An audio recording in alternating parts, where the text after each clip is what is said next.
Transactional funding is one of the easiest transactions to calculate and participate in. So let's just start here. In a nutshell, transactional funding facilitates a purchase of property when that same property is set to be sold to another buyer on the same day. Now, if that doesn't make sense, let me clarify. With pictures help, right? In the real estate world, it's fairly common, in the investing world anyway, it's fairly common that investors will buy a property and sell that property the same day. So this is how it's going to work. Our investor, over here in the green shirt, has secured lists of people who own property that meet his criteria.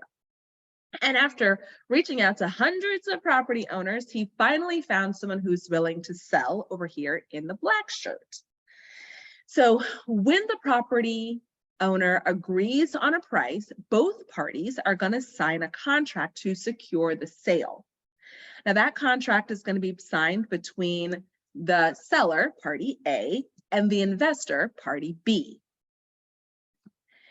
Now, the investor doesn't have to pull out a wad of cash and pay right then, right? No one buys a house that way. No one buys property that way, the briefcase full of money.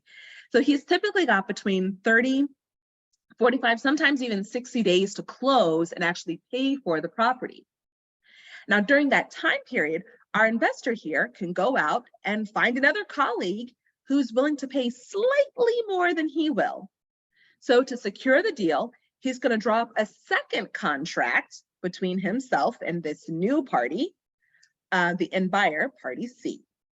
Now, I want you to pay attention here and note that the closing date is going to be much shorter because that investor has likely used a lot of those days just trying to find the buyer. So they want to, when they get this contract signed, they want to close really fast. So finally, closing day arrives. So at 10 o'clock in the morning, the investor is going to buy the property, and then at 2 p.m. he'll sell it. So let's see how we're going to do this. Because of the parties involved, this is going to be referred to as an A-B transaction. Write that down. It's not on your worksheet, but do write this down. An A-B transaction is a transaction between the seller of the property, the original seller of the property, and our B investor. So what's going to happen here is that our investor will buy the property. At the end of the transaction, money goes over to the seller, and the seller will give the house to our investor. Now at 2 p.m., that seller is going to sell it for a profit. Now this is the B-C transaction, the transaction between the investor and the end buyer. Now at the end of this transaction, the property is going to be transferred to from investor B to the buyer, C, and then the cash is going to move from the end buyer over to the investor. So wins all around, right? That's how transactional funding works. If that's clear, give me a thumbs up in the chat. If that's clear as mud, just give me a confused face. That's fine. I can help you out with that. So until I see them coming through, I'm going to continue on this cycle because it's critical that we understand that piece. So here's the thing. What if the investor doesn't have the cash to buy the property, even if it's just for a few hours? Well, that's where you come in. You can loan the money for the sole purpose of facilitating that A-B transaction. Okay? Once the transaction is complete, the investor is going to go ahead and do the B-C transaction, just like we talked about before. But when he gets paid, then he's going to repay you along with a fee that you have charged for him loaning your money or borrowing your money for a couple of hours. All of this happens within hours. So you lend and get paid back really fast. Okay, I saw all the thumbs up coming up for the first explanation. Is this good? Is this clear how where you could fit in as someone involved with transactional funding? And then pop into the chat, not just with emoji, but say, does this fit your strategy? Say it fits or not for me. And that's I am concerned about that.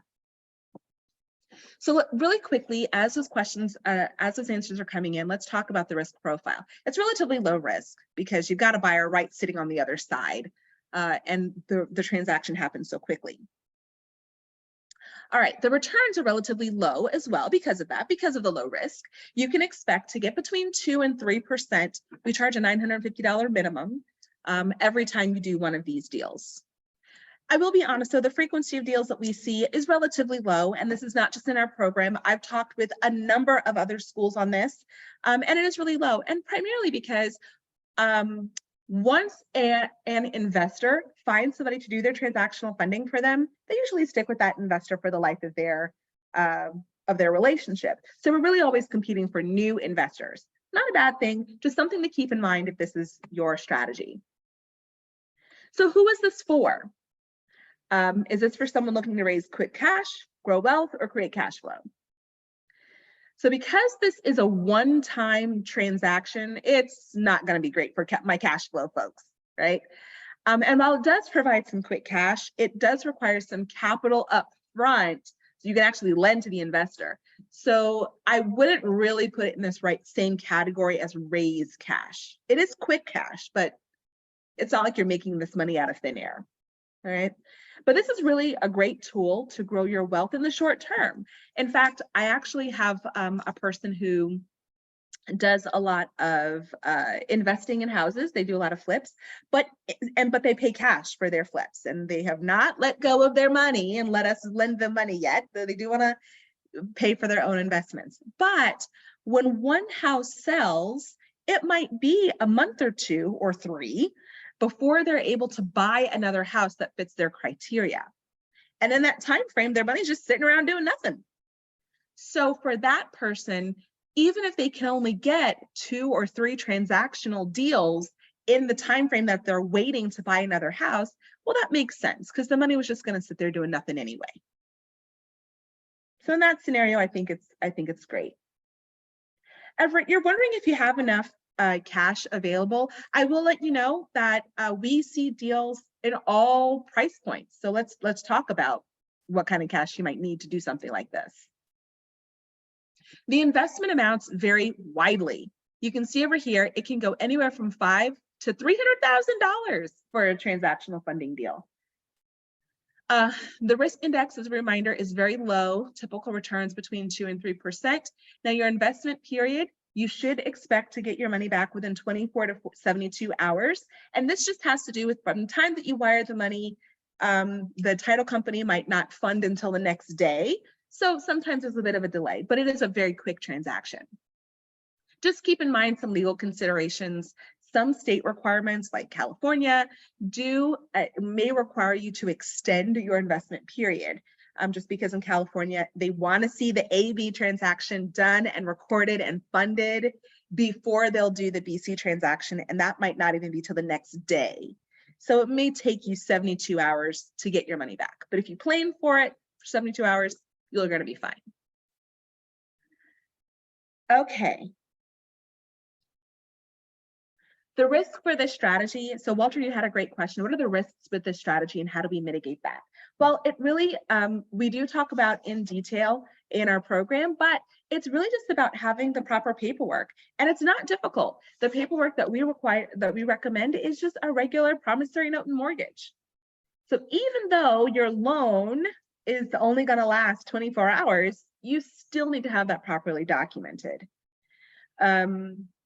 Because if the buyer, for whatever reason, backs out, that 1%, it does happen sometimes, at least you are secured and you are a lien holder against that property.